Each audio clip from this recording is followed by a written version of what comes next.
तो रीडिंग को शुरू करते हैं और आज की रीडिंग का टॉपिक है, क्या आपके पर्सन ने आपसे पीछा छुड़ाने के बारे में सोच रखा है? क्या वो सोच रहे हैं कि आपसे पीछा छुड़ा लिया जाए? क्या वो मूव ऑन होना चाह रहे हैं? चलो देखते हैं आज की रीडिंग में ऐसा कुछ है या फिर अभी तक आप ही के पीछे लटके हुए हैं। देख लेते हैं। तो ये टॉपिक मुझे किसी ने सजेस्ट किया इसलिए मैं ले रही हूँ कि क्या आपके पर्सन आपसे पीछा छुड़ाना चाह रहे हैं या फिर आप ही के साथ रहना चाह रहे हैं। तो एक हाईलाइटेड एनर्जी ले लेते हैं आपके पर्सन की क्या है। 2 ले लेते हैं, 3 आ गया, कोई बात नहीं। तो आया है emotional outburst, waiting and urgency. देखिए, अभी ये हो सकता है कि आपके पर्सन को लग रहा है कि कुछ ऐसी बातें हैं जो बहुत अर्जेंटली वो आपसे कहना चाह रहे हैं, वेट कर रहे हैं कि कोई ना कोई मौका मिल जाए आपसे बात करने का, क्योंकि इमोशनली वो बहुत डाउन है, रो रहे हैं, उनसे रहना नहीं हो रहा। और यही वजह है कि वो वेट कर रहे हैं कि कब आपसे मुलाकात हो, कब बातें क्लियर हो और किसी नतीजे पे आप लोग पहुँचे। अब देखते हैं कि आपकी क्या एनर्जी आती है। आपकी एनर्जी आया है प्रोटेक्शन, 3 आपका भी ले लेते हैं, रिलीफ एंड पर्सनल प्रॉब्लम। तो आपका आया protection, relief and personal problem. तो हो सकता है कि आपको इस रिलेशनशिप में कोई प्रोटेक्शन नहीं मिल रहा था, आप शायद क्लोजर की उम्मीद कर रहे थे, क्लोजर के इंतज़ार में थे, तो शायद उनसे बात करके आपको कुछ ना कुछ रिलीफ मिलेगा। पर्सनल प्रॉब्लम्स हो सकता है कि जो भी पर्सनल प्रॉब्लम आप दोनों के बीच में नहीं है उसका कुछ ना कुछ सोल्यूशन निकलेगा, इसलिए ये कार्ड्स हैं। और कार्ड सच में बड़े टॉपिक से मैच खाते हुए ही आए हैं। तो yes guys, this is Suman, your own tarot card reader, and I welcome you back to my channel tarot fragrance Suman. So as I always say, before you start watching the reading, you need to have the trust and faith in the reader, in the reading, in the universe, and also in yourselves.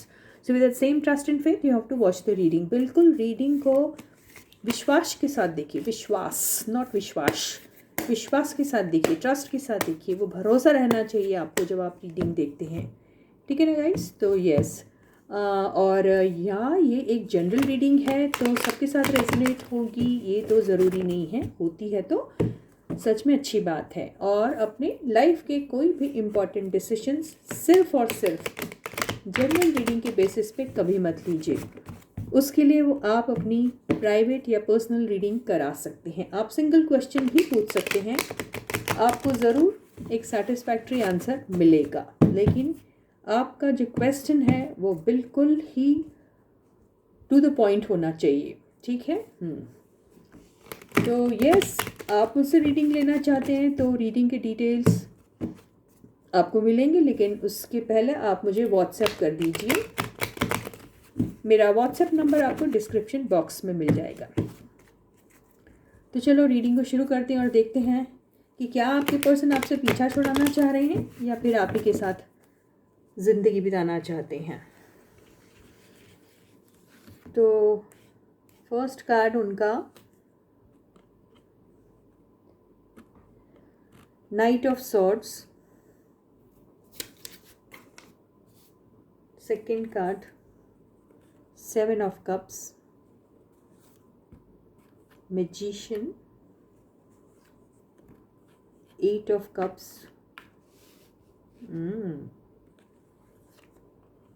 3 of cups, the tower, 7 of wands. तो देखिए, अभी जो cards आए हैं उससे आपको समझ में आ जाएगा क्या हो रहा है। मुझे ऐसा लग रहा है कि आपके पर्सन फ़िलहाल अभी उनकी ज़िंदगी में एक ऐसी चीज़ है जो बहुत ही इम्पॉर्टेंट है, बहुत ही अर्जेंटली उस चीज़ को वो फिनिश करना चाह रहे हैं या वो फिनिश कर चुके हैं, ये भी हो सकता है। इमोशनल आउटबर्स्ट की अगर हम बात करें तो बिल्कुल टावर के कार्ड से तो ऐसा लग रहा है।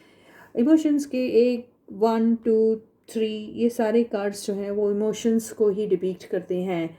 यहाँ पे एक पैशन वाला कार्ड आया, यहाँ पर आया है कम्युनिकेशन का कार्ड, और यहाँ पर आया है जिसके पास सारे एनर्जीज रहते हैं, और यहाँ पे एक बहुत बड़ा डिस्ट्रक्शन का कार्ड आ चुका है। तो यहाँ पे मुझे आपसे ज़्यादा ये जो पर्सन है वो थर्ड पार्टी से अपना कोई रिश्ता नाता तोड़ के आपके पास आने के बारे में सोच रहे हैं। तो आपकी पर्सन की लाइफ में अभी बहुत ही एक खतरनाक सा कोई मोड़ चल रहा है, जहाँ पर बहुत ही इम्पॉर्टेंट डिसीजन उन्हें लेना अपने लाइफ का, और जिसके लिए वो बहुत टाइम से रुके हुए थे, और उन्हें ऐसा लग रहा था कि वो काम जितना अर्जेंटली हो जाए उतना अच्छा रहेगा और उतनी वेटिंग कम हो जाएगी आपकी और उनके बीच में। तो यहाँ आपके पर्सन जो हैं वो अभी बहुत पावरफुल पोजीशन में हैं। उनके पास सब कुछ है, उनको पता है कि अपने इस गेम में उन्हें किस तरीके का कौन सा और कैसा स्टेप उठाना चाहिए। तो आपके पर्सन जो हैं उनकी लाइफ में अगर बहुत सारे कॉम्प्लिकेशंस थे थर्ड पार्टी को लेकर, और थर्ड पार्टी जो है उन्हें परेशान कर रही थी, या फिर ऐसा हो रहा था कि थर्ड पार्टी के साथ रहना उनके लिए मुश्किल हो जा रहा था, लेकिन थर्ड पार्टी जो है वो अब उसके पास, क्योंकि मैजिशियन के कोई भी उसके पास मैजिशियन के कोई भी इक्विपमेंट्स नहीं है, तो वो अभी बहुत वीक पोजीशन में है, और अभी आपके पर्सन के पास वो सारे पावर्स हैं जो एक मैजिशियन के हाथ में होते हैं। तो आपके पर्सन पहले ज़रूर थर्ड पार्टी के किसी भी चक्कर में अगर आ गए होंगे, तो आज उन्हें पता चल रहा है कि इस थर्ड पार्टी से निकलने के लिए उन्हें क्या करना चाहिए। तो आपके पर्सन ने थर्ड पार्टी से निकलने का पूरा पूरा पूरा प्लान कर लिया है। कुछ लोगों के बीच में बहुत बड़ा घमासान युद्ध हुआ होगा, ये भी हो सकता है, और बहुत गंदी वाली इन दोनों के बीच में एक ब्रेकअप हुआ है, ये भी दिखाई दे रहा है। इसमें कई सारी ऐसी बातें भी आ रही है जहाँ दोनों ने एक दूसरे को कई सारे कोई गिफ्ट्स दिए होंगे, या फिर काम साथ में किया होगा, तो बहुत सारी चीज़ें साथ में की होगी, जिसमें ट्रैवलिंग भी इंक्लूडेड है, जिसमें पैसों का इन्वेस्टमेंट भी इंक्लूडेड है, जिसमें एक दूसरे के साथ वो वक्त गुजारने का भी इसमें दिख रहा है, जहाँ शायद आपस में एक दूसरे को कुछ गिफ्ट किया होगा, ये भी हो सकता है। तो वो सारी चीज़ें जो हैं इन दोनों के बीच में, उन बातों को लेकर भी बड़ा सारा लंबा चौड़ा जो है डिस्कशन हो रहा है, ये मुझे लग रहा है, और लड़ाई जो है वो बहुत गंदी वाली हो रही है। तो अभी आपके पर्सन सोच रहे हैं कि उन्हें अपनी लाइफ में किसे रखना है और किसे छोड़ना है। तो मान के चलिए, अगर आप मेरे व्यूअर्स अगर किसी की लाइफ में एक थर्ड पार्टी का रोल प्ले कर रहे हैं, तो आई डोंट नो आपके साथ आपकी पर्सन का रिलेशनशिप किस किस्म का है, ये मुझे नहीं समझ में आ रहा है। अगर ऐसा कुछ है तो यहाँ पे मामला कुछ उतना अच्छा तो नहीं दिख रहा है। लेकिन ये वाले कार्ड से इसके दो मीनिंग निकलते हैं। एक तो या तो अपने आप को प्रोटेक्ट कर रहे हैं वो, इस रिलेशनशिप से बिल्कुल निकलना चाह रहे हैं, और कोई भी इस रिलेशनशिप को लेकर आगे बढ़ने के बारे में वो बिल्कुल नहीं सोच रहे हैं। दूसरा इसका मीनिंग ये है कि आप दोनों के बीच में शायद बात करते वक्त बहुत सारी ऐसी बातें होगी जहाँ वो ये कहेंगे कि आपने उनके ऊपर बहुत अक्यूज़ किया उन्हें ये बात लेके कि उनका रिलेशनशिप किसी थर्ड पार्टी के साथ है, लेकिन ऐसा कुछ नहीं है। वो थर्ड पार्टी में कभी गए ही नहीं। वो ये कह सकते हैं आपको ये भी कह सकते हैं कि आपने अक्सर उनके ऊपर ये इल्ज़ाम लगाया कि उनके मल्टीपल रिलेशनशिप्स हैं, और वो हमेशा या तो मल्टीपल रिलेशनशिप में रहते हैं, या फिर उनके पास ऑप्शंस हमेशा रहते हैं, और वो हर बार उस नए ऑप्शंस को जो भी उनके पास आते हैं उनको एक्सप्लोर करते हैं। तो इस बात को लेकर आप दोनों के बीच में काफ़ी सारी बातें हो सकती हैं, झगड़े हो सकते हैं, और बहुत सारा आपकी जो पर्सन है वो अपने आप को, अपनी बात को आपके सामने रखेंगे, और अपने आप को डिफेंड करने की पूरी पूरी कोशिश करेंगे, और वो जीत भी जाएंगे। तो आज अगर आप दोनों बात नहीं कर रहे हैं, आप दोनों का रिलेशनशिप इसी डाउट की वजह से अगर टूटा था, तो मान के चलिए आपके पर्सन अब बिल्कुल नहीं रुक सकते, और उन्हें लग रहा है कि it's high time that they should be speaking about it openly to you. एक ऑनेस्ट कॉन्वर्सेशन आपके पर्सन आपके साथ करना चाह रहे हैं। वो चाहते हैं कि आपके ये सारे डाउट्स जो आपने दिमाग में पाल के रखे हैं, वो किसी किसी के लिए सच भी हो सकते हैं, लेकिन किसी किसी के लिए ये बिल्कुल भी सच नहीं है। क्योंकि यहाँ पर ये जो कार्ड आया है, इससे ऐसा लग रहा है कि ये बड़े कॉन्फिडेंट हैं, और ये एनर्जी सिर्फ और सिर्फ कॉन्फिडेंस को यहाँ दिखा रही है। ये एनर्जी कहीं से भी ऐसा नहीं दिखा रही है कि ये कुछ मैनिपुलेट कर रहे हैं। तो यहाँ मैनिपुलेशन उतना नहीं दिख रहा है किसी किसी के केस में।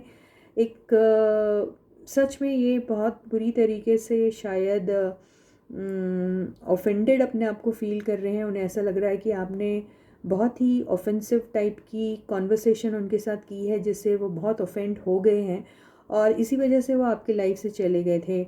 और अब अगर उनको मौका मिला तो यस, आपके साथ बहुत सारा झगड़ा करने के बाद फिर एक दोस्ती भी करेंगे, आपके साथ एक दोस्ती का हाथ बढ़ाएंगे और इस रिलेशनशिप के लिए फ़ाइट करेंगे, ऐसा हो सकता है।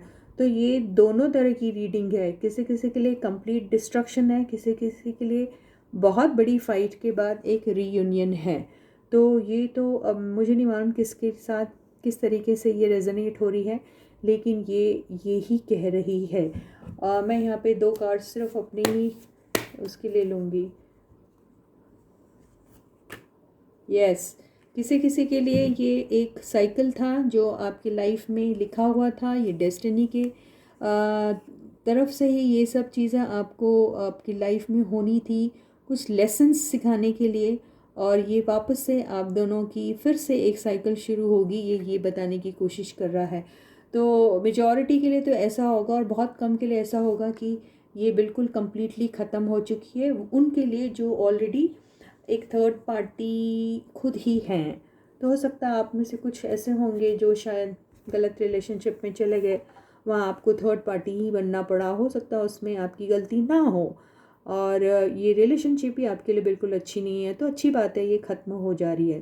तो यहाँ जो थर्ड पार्टी है उनके साथ ये रिलेशनशिप हमेशा के लिए ख़त्म हो रही है और वो पीछा छुड़ाना चाह रहे हैं थर्ड पार्टी से आपके साथ, तो वो आगे बढ़ना चाह रहे हैं। रीयूनियन दिख रहा है यहाँ पे। तो ये तो है आपके पर्सन का। और अभी देखते हैं आपकी जो फीलिंग्स आई है ना, personal problems, relief and protection, इससे देखते हैं क्या है। तो मेजॉरिटी का तो यही होगा कि यस, आपकी ज़िंदगी से थर्ड पार्टी निकल गई, इसलिए आपको रिलीफ फील हो रहा है, आप प्रोटेक्टेड फील कर रहे हैं, आपका पर्सनल प्रॉब्लम जो है वो सॉल्व हो गया है, ये लग रहा है। तो चलो देखते हैं आपकी एनर्जी कैसी आती है। रीडिंग इंटरेस्टिंग है ना गाइस। तो फर्स्ट कार्ड आपका, wow, page of swords, the fool, 10 of swords,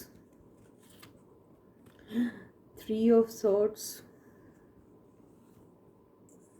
एक साथ आ गई दोनों कार्ड्स। तो 8 of pentacles and 4 of pentacles together,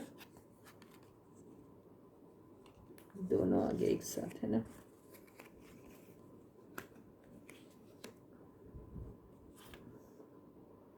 wow, the सन,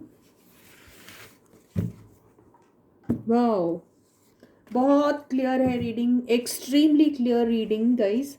देखिए, बिल्कुल आपका दिल टूटा था, आपकी लाइफ में थर्ड पार्टी कोई आई थी जिसकी वजह से शायद आपकी लाइफ में इतना बड़ा टर्मोइल हुआ था, सेपरेशन हुआ था, डिज़ास्ट्रस एंडिंग हुई थी और वो सिर्फ़ और सिर्फ थर्ड पार्टी की वजह से हुई थी। ये तो तय है। आज भी आपको शक होता है कि कहीं दोबारा वो थर्ड पार्टी तो नहीं है, तो आज भी आप हमेशा वो आप एक जासूस की तरह अपने पर्सन को देख रहे हैं, उनके सोशल मीडिया को चेक कर रहे हैं, उनके ऊपर अभी भी शक कर रहे हैं क्योंकि आपको लग रहा है कि आपके पर्सन ने जिस तरीके से आपको छोड़ा था, हो सकता है वो थर्ड पार्टी में हो या ना हो भी सकते हैं या नहीं भी हो सकते, या फिर थर्ड पार्टी की बातों में आ गए, या फिर किसी और की ऐसी जो आपकी ज़िंदगी में एक थर्ड पार्टी जैसा ही रोल प्ले कर रहा था, उनकी बातों में आके आपका दिल बहुत बुरी तरीके से तोड़ा है, आपको बैक स्टेप किया है। किसी किसी ने सच में किसी थर्ड पार्टी रोमांटिक कनेक्शन में चले गए, वो टेम्प्रेरी था, परमानेंट था, थोड़े टाइम के लिए था नहीं, या सिर्फ अट्रैक्टेड थे उनकी तरफ, वो कुछ भी हो सकता है, लेकिन है। तो और आज तक आप ये चीज़ को बिल्कुल ना भूल पा रहे हैं और आज तक आप उतने हर्ट है इस चीज़ को लेके कि अभी भी आपको आपके पर्सन के ऊपर सिर्फ कुछ होता है तो शक ही होता है। लेकिन आप इस रिलेशनशिप को छोड़ना भी नहीं चाहते, आप उस पर वर्क भी करना चाहते। आपके बड़े करीब है ये पर्सन, आपको उनको लूज़ करने का भी बहुत ज़्यादा डर लगता है। तो आप अपनी ज़िंदगी को नए तरीके से शुरू तो करना चाहते हैं। आपके पास ऑप्शन भी हो सकता है कि आप इनके साथ शुरू करें या किसी और के साथ शुरू करें, आई डोंट नो। लेकिन ये सारी चीज़ों में आपके लिए एक बहुत ही अच्छी बात हो रही है कि आपकी ज़िंदगी में एक नया कोई एक ऑफ़र आने वाला है, जो इनके साथ भी हो सकता है और किसी नए पर्सन के साथ भी हो सकता है। ये किसके साथ होगा आई डोंट नो, लेकिन है। तो यहाँ पर 10 सन के कार्ड से तो ऐसा लग रहा है कि ये ज़िंदगी का जितना अंधेरा था आपका, बिल्कुल छट जाएगा। एक नई सुबह होगी, एक नए जोश के साथ और एक नई उमंग के साथ होगा, जिसमें आपको हर वो चीज़ मिलेगी जो आप चाहते हैं। 10 सन का कार्ड का स्प्रेड में आना, रीडिंग में आना बहुत ही अच्छा माना जाता है। ये सक्सेस का सबसे बड़ा कार्ड है ये। तो जितना भी हर्ट आपको, जितना भी पेन मिला है, आज आप इस एनर्जी में हैं अगर, तो आप ही की जीत है। आप ही को सारा सक्सेस मिलने वाला, सारी हैप्पीनेस मिलने वाली है, प्रॉस्पेरिटी मिलने वाली है। आप दुनिया की दुनिया घूमोगे। आपकी ज़िंदगी में हर तरह के नए नए ऑफ़र्स आएंगे, नए नए प्रोजेक्ट्स आएंगे। उन चीज़ों में भी आप एक्सेल करोगे। आप बहुत सारा पैसा कमा सकते हैं। आपको पैसे रखने की जगह नहीं होगी, इतना पैसा आप कमा सकते हैं। आप वर्क हार्ड करेंगे और उसका रिज़ल्ट भी आपको बहुत अच्छा मिलेगा। यहाँ सिर्फ एक ही चीज़ करना है कि आप जब वर्क हार्ड कर रहे हैं, काम कर रहे हैं, तो उस काम पे पैसे लगाने की ज़रूरत है। तो प्लीज़ इतना ऐसा अपने आप सीने में दबा के मत रखिए पैसा, क्योंकि पैसा लगाओगे तो वो ग्रो भी होगा। तो यही आपको बोलने की कोशिश कर रही हैं। हो सकता है कि पास्ट में आपने ऐसा कुछ किया था, वहाँ आपको नुकसान मिला था, लेकिन अब की बार ऐसा नहीं होगा। अब की बार आप कोई भी प्रोजेक्ट में पैसा लगाओगे तो आपको उसमें बहुत बड़ी सक्सेस मिलने वाली है। ये जो हो गया आपके साथ वो आपका पास्ट था। अभी जो आपकी शुरुआत होने वाली है वो बहुत ही वंडरफुल तरीके से होगी और उसमें सिर्फ़ और सिर्फ आपको कुछ मिलेगा तो सिर्फ सक्सेस मिलेगी। आप जो चाहते हैं वही आपको मिलेगा। तो इस जगह आपकी ज़िंदगी में एक नया प्यार भी आ सकता है। आपकी ज़िंदगी में इस इंसान के साथ भी आपकी कोई शुरुआत हो सकती है। चॉइस आपकी खुद की रहेगी। आपको ज़िंदगी जीना है, आपको केयर फ्री होकर जीना है, बहुत अच्छी बात है। लेकिन केयर फ्री का मतलब ये नहीं होता है कि आप केयरलेस हो जाओ। तो केयरलेस एंड इरिस्पॉन्सिबल बिहेवियर नहीं रखना आपको। केयर फ्री हो सकते हैं आप, स्ट्रेस फ्री हो सकते हैं, डिप्रेशन फ्री हो सकते हैं, लेकिन आपको केयरलेस एंड इरिस्पॉन्सिबल नहीं होना। अगर आप ऐसा करोगे तो आपकी साथ ज़िंदगी में आप जो चाहोगे उसमें आपको सक्सेस मिलेगी। अगर आप केयरलेस तरीके से करोगे तो फिर से आपको ये हर्ट, ये पेन, ये थर्ड पार्टी मिल सकती है। तो इसका ख्याल आपको रखना है। तो इसी के साथ ये रीडिंग यही ख़त्म होती है। एक छोटी सी एडवाइस देखते हैं क्या है एडवाइस। रीडिंग बहुत ही अच्छी थी, जिसकी भी है बहुत शानदार रीडिंग है। देखिए, आपको अपनी स्ट्रेंथ बना के रखना है, आपको अपने पर वो भरोसा रखना है, आपको वो सेल्फ कॉन्फिडेंस होना चाहिए, वो ट्रस्ट रहना चाहिए खुद के ऊपर। अगर आप ये सारी चीज़ें रखते तो आप अपने लाइफ में कुछ भी कर सकते हैं और आपको वो सारी चीज़ें बहुत जल्दी मिलेगी। आप जितना जल्दी एक्ट करोगे इस एनर्जी को लेकर, आपको उतनी जल्दी वो सक्सेस मिलने वाली है। और आप किसी भी सिचुएशन में काम एंड कंपोज्ड अगर रहते हैं और उसको डिलीजेंटली करते हैं, डेडिकेटेड डिवोटेड रहते हैं उसकी तरफ, तो आपको कुछ भी मिल सकता है और बहुत क्विकली मिलेगा। जो भी कुछ मिलेगा आपको बहुत क्विकली मिलेगा, आपको रिजल्ट्स बहुत फास्ट मिलने वाले हैं। तो इसी के साथ ही रीडिंग ही खत्म होती है। मैं आपको दोबारा फिर मिलूंगी, तब तक अपना बहुत अच्छा ख्याल रखिएगा। प्लीज़ वीडियो को लाइक कीजिए, वीडियो ऑन करते ही सबसे पहले लाइक का बटन दबा दीजिए और अगर चैनल को सब्सक्राइब नहीं किया तो जल्दी से सब्सक्राइब कर दीजिए। कमेंट सेक्शन में अपने कमेंट्स लिखना बिल्कुल मत भूलिएगा। तो till I meet you, please to take very good care of yourself. Bye.